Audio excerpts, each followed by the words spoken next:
I married for love. Anyone that would, get married for a TV show, it's just, ridiculous, and it's just sad that I even have to defend that.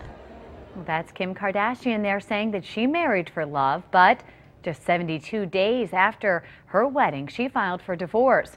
So what does it take for a successful marriage? We've got relationship coach Dave Elliott here to tell us what you need to think about before tying the knot. Good morning, Dave. Thanks for being here. My pleasure. You've made this very simple, broke it down into the A.L.W.A.Y.S formula. Yes, All right. absolutely. And starting with A, aspirations and dreams. What does that mean? Well, two people who are going to get married, they want to make sure they have the same visualization of what they want their future to look like. They want to be on the same path, have the same interests, and want to be having the same expectations for the future. That seems simple. It seems like you should have talked about that beforehand. Yeah, where you want to live is a pretty important thing. Yeah. Absolutely. All right. The next one is L, links to family. Yes, two people, they want to have similar ideas of what family should be like. Some people who are really, really connected to family and others who maybe aren't nearby, that can work out. It just needs to be complementary. Definitely, that's important. The second L, lifestyle, health.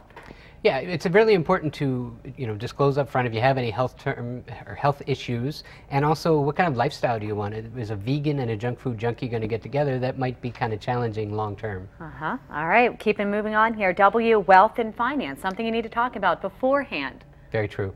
I actually created a CD about that. Having money issues is probably the #1 stressor in a relationship, and it comes up in wealth and finance, and you want to be on the same page about savings and that kind of thing as well. Do you think a lot of people feel uncomfortable to talk about that before marriage? If they feel that, what should you be saying or doing? Well, if you can't talk about that with your spouse, that should be a red flag in and of itself. There you go. All right, moving on. This A coming after that, always faithful. People have to be on the same page about what they expect as far as fidelity and that kind of thing, monogamy. And things are different now, but that's an important thing, and you need to be on the same page about that. Oh yeah. The Y, youth and children. You definitely want to talk about, do you want to have kids, and also, even more importantly, what's the timeline? How soon do you want that? What does that look like? Do you want a public school, private school? Do you want the same things for your kids? You hear a lot of times people think, well, they might not want kids now, but I'll marry them and maybe they'll want kids later. Bad idea? Pretty much a bad idea. I assume so. I try to tell people, don't try to change your spouse or anyone else. Change yourself and other people shift. All right, we're moving on to our final one here, spirituality and religious beliefs. Right. That's about, traditions and how do you celebrate the holidays? How important is religion or spirituality to you? What types of traditions do you want for your family long term? If you have kids, how will you raise them? Will they be baptized? That kind of thing. Well, that formula, the A.L.W.A.Y.S formula, breaks it down and makes it seem so easy. Do you think people forget about this and think we'll deal with that later? Why don't we deal with this now?